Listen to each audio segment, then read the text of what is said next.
Amazon জঙ্গল আর নদী নিয়ে অদ্ভুত অবিশ্বাস্য নানা গল্প শুনে এসেছিলাম ব্রাজিলে। আর কিছু উদ্ধার আবিষ্কারের নেশাও পেয়ে বসেছিল এই সফরে, যার অন্যতম ছিল বিশ্বসেরা এই জঙ্গলের প্রাণী বৈচিত্র্য। শুনেছিলাম এই নদীতে এমন অনেক মাছ আছে যা আর কোথাও নেই।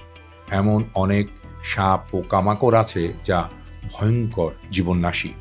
তো আমরা সেই রহস্য রোমাঞ্চ উন্মোচনেই মানাউস শহর থেকে নদীপথে রওনা হয়েছি অ্যামাজনের দিকে।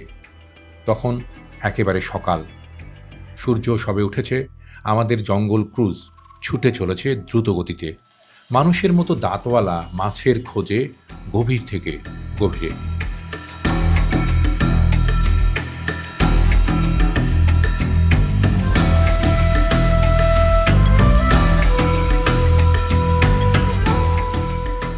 অ্যামাজনের বড় ও অদ্ভুত রহস্য এই নদীর পানি ভাগাভাগি। একদিকে পানি কালো আর একদিকে সাদা। এ গল্প আপনাদের আগেই একবার শুনিয়েছিলাম। এখানে অ্যামাজনের দুটি নদী, রিও নিগ্রো ও রিও সেলিমোয়েস, একটার পানি আর একটার সাথে মেশে না। বছরের পর বছর, যুগের পর যুগ ধরে এই অবস্থা, প্রায় ৬ কিলোমিটার এলাকা ধরে। অ্যামাজন জঙ্গল আর অদ্ভুত সেই মাছ দেখতে হলে আমাদের যেতে হবে এই সাদা কালো পানির নদী। দুইটা নদীর দুই পানির ধরন আলাদা। এর মধ্যে রিও নদীর পানিতে মশা বা জীবজন্তু কম হয়, কারণ এই পানির ঘনত্ব বেশি। আর অ্যামাজনের প্রাণী বা প্রাণ সম্পদ বেশি, কারণ হচ্ছে অ্যামাজনে প্রচুর পরিমাণে পানির গতি রয়েছে এবং সেই পানি প্রাণ সম্পদের রাখার মতো। তো এই জন্য অ্যামাজনের এই বিচিত্র রূপ বা রিও নদীর এই বিচিত্র রূপ বিজ্ঞানীরা নানাভাবে ব্যাখ্যা করার চেষ্টা করেন এবং সেটি দুনিয়া জুড়ে প্রসিদ্ধ, বিখ্যাত এমনটি বলেন।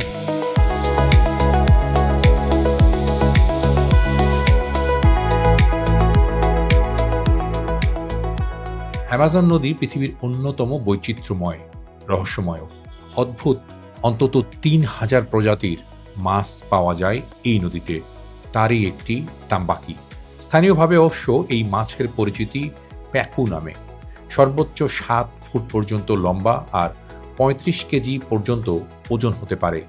এই মাছের আকার এবং গঠন খুবই অদ্ভুত, আর দেখতে নিরীহ মনে হলেও এটা কিন্তু ভয়ঙ্কর। এই মাছের সবচেয়ে অদ্ভুত হলো দাঁত। অবিকল মানুষের মতো দুই পাটি দাঁত তাদের।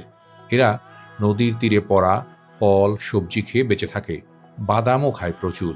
আর বন্যা বা নদীতে পানি বাড়লে কাছাকাছি চলে আসে, আর তখনই ঝাঁকে ঝাঁকে ধরা পড়ে জেলেদের কাছে, আসে বাজারে। অ্যামাজনের যে মূল নদী আর কি, যেটাকে বিশ্বের সবচেয়ে বড় নদী, লম্বা নদী, দীর্ঘ নদী বলা হয়, সেই নদীর যত রকমের বিখ্যাত মাছ সবগুলোই এখানে আসে এবং এই বাজারটি সারা দুনিয়ার মানুষের কাছে পরিচিত, বিশেষ করে যারা ট্যুরিস্ট ট্রাভেল করেন। তো আমার যারা দর্শক দুনিয়ার গল্প দেখেন, তাদেরকে এটা না দেখানোটা নৈতিক হবে না বলে আমি মনে করছি। তাই আমাজন জঙ্গলে যাবার আগে এখানকার যে প্রসিদ্ধ বিখ্যাত যে বিষয়গুলো রয়েছে, যেগুলো কি অদ্ভুত, বিচিত্র, রহস্যময়, সেগুলোর গল্প আপনাদেরকে জানানোর জন্যই আজকে এই বাজারে এসেছি।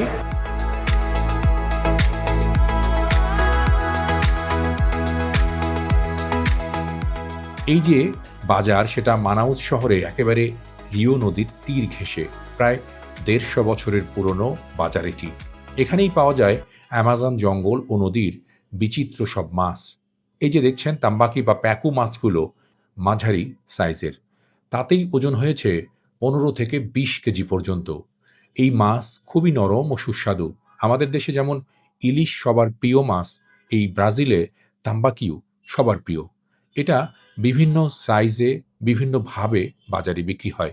এই যে দেখছেন, এসব মাছ চামড়া ছড়িয়ে কাটা বেছে একেবারে খাসির মাংসের মতো পিস পিস করে বিক্রি হচ্ছে। আবার এর চমৎকার শুটকিও আছে বিভিন্ন দোকানে।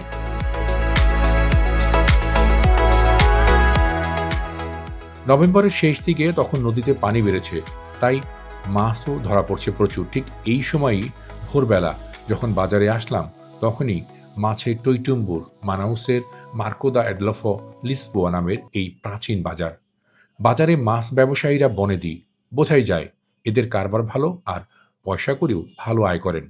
তারা যেমন ঝকঝকে চকচকে, তেমনি মাছ যারা কাটাকুটি করছেন তাদের কাজও স্মার্ট, দেখতেও তেমন।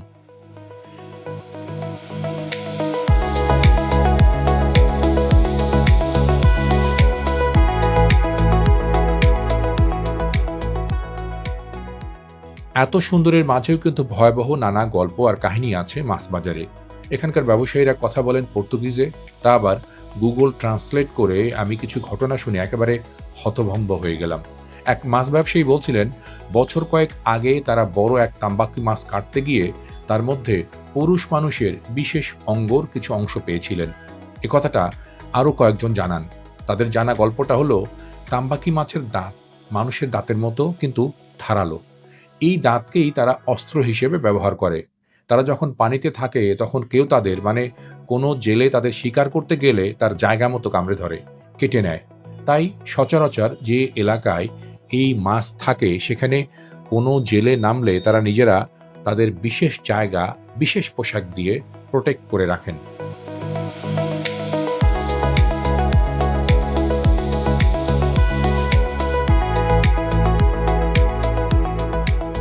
আর ওই সকল এলাকায় পর্যটকদেরও নেয় না ট্যুরিস্ট গাইডরা। ও, বলতে ভুলে গেছি, বিখ্যাত পিরারুকু বা আরাপাইমা মাছও এখানে পাওয়া যায়। এটি বিশ্বের বৃহত্তম মিঠা পানির মাছ। এরা লম্বায় 10 ফুট আর ওজনে 200 কেজি পর্যন্ত হয়। এছাড়া ভয়ঙ্কর ইলেকট্রিক ইল, ভ্যাম্পায়ার কান্দিরু, পায়ারা, ব্ল্যাক সাকার, এমনকি জাম্বো সাইজের ধারালো দাঁতের পিরানহা মাছও বিক্রি হয় এই বাজারে। এসব প্রচুর খায়ও ব্রাজিলের মানুষজন। ব্রাজিলে কিন্তু আমাদের মতো ঝোল ঝাল করে মাছ রান্না হয় না। এখানে মানুষ মাছ খায় সিদ্ধ, গ্রিল অথবা ভাজি করে। মশলা তেমন একটা ব্যবহার হয় না। অ্যামাজনের আরও অদ্ভুত কিছু গল্প আসছে, অপেক্ষা করুন। আর সম্ভব হলে চ্যানেলটি সাবস্ক্রাইব করেও রাখতে পারেন।